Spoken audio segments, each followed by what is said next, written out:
പ്രിയപ്പെട്ടവരെ, പ്രിയ ദൈവമക്കളെ, കർത്താവിൻ്റെ നാമം ഒരിക്കൽ കൂടി വാഴ്ത്തപ്പെടുമാറാകട്ടെ. നമ്മൾ ദൈവജനത്തിലുടനീളം പരിശോധിച്ചു കഴിഞ്ഞാൽ ദൈവത്തിൻ്റെ വചനത്തിൻ്റെ അടിസ്ഥാനത്തിൽ ജീവിക്കുന്ന ഒരു വ്യക്തിയാണോ താങ്കളെങ്കിൽ?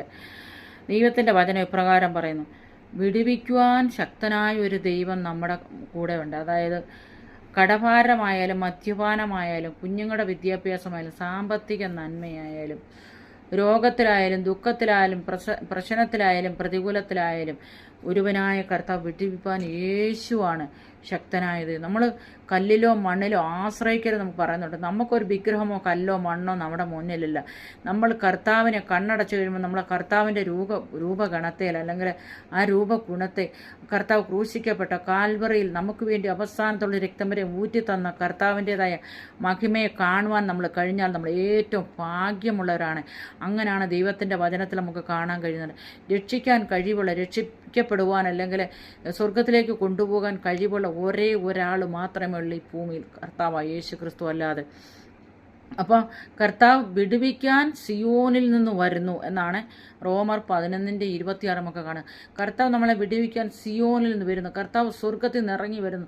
നമ്മൾ പ്രാർത്ഥിക്കുന്ന ഇടം സ്വർഗമാക്കണമെങ്കിൽ നമ്മൾ കർത്താവിൻ്റെ സന്നിധിയിൽ നിന്നുകൊണ്ട് ധ്യാനിച്ച് പ്രാർത്ഥിച്ച് നമ്മൾ സ്തോത്രത്തിൽ വ്യാകരിച്ച് അന്യഭാഷയിൽ ആരാധിച്ച് ദൈവസന്നിധിയിൽ കടന്നു വരുന്നൊരു വ്യക്തിക്ക് മാത്രമേ കർത്താവിനെ മുഖാമുഖമായി കാണാൻ കഴിയത്തുള്ളൂ ദൈവവചനത്തിൻ്റെ വ്യവസ്ഥ നമുക്ക് കാണാൻ കഴിയുന്നത്.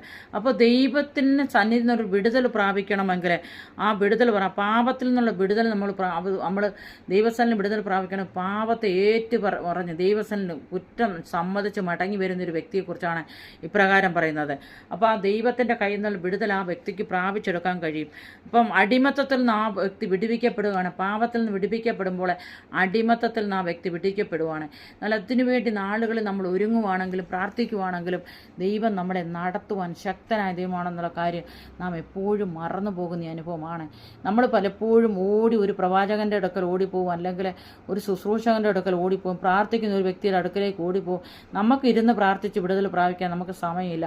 നമ്മൾ പലപ്പോഴും നമ്മുടെ പ്രാർത്ഥനാ ജീവിതമൊക്കെ മറ്റുള്ളവരുടെ ഏൽപ്പിച്ചിട്ട് നമ്മൾ മാറി നിൽക്കുന്ന അനുഭവം. എന്നാൽ നമ്മളൊരിക്കലും ഈ ചിലപ്പോൾ നമ്മൾ ഈ ലോകത്തിൽ നമ്മൾ എന്തെങ്കിലും പ്രാപിച്ചെടുക്കും, പക്ഷേ നമുക്ക് സ്വർഗത്തിൽ ഒരിക്കലും പോകാൻ കഴിയത്തില്ല. നമ്മൾ ഈ ലോകത്തിൽ എത്രമാത്രം കഷ്ടപ്പെട്ട് കൂലിപ്പണി ചെയ്ത് നമ്മൾ കഷ്ടത അനുഭവിച്ച് വീട്ടുപണി ചെയ്ത് അങ്ങനെയൊക്കെയും അനുഭവിക്കുന്ന വ്യക്തികളാണ് എന്നെ കേൾക്കുന്നതെങ്കിൽ അവർക്ക് ഒരു വിടുതൽ ദൈവം കൊടുക്കണമെങ്കിൽ അവരും ദൈവമായിട്ടൊരു വ്യക്തിപരമായൊരു ബന്ധത്തിൽ ആ നാളിലായിരിക്കാൻ ദൈവമായ കർത്താവ് നമ്മളെ സഹായിക്കട്ടെ എന്ന് പറഞ്ഞുകൊണ്ട് ഞാൻ എൻ്റെ വാക്ക്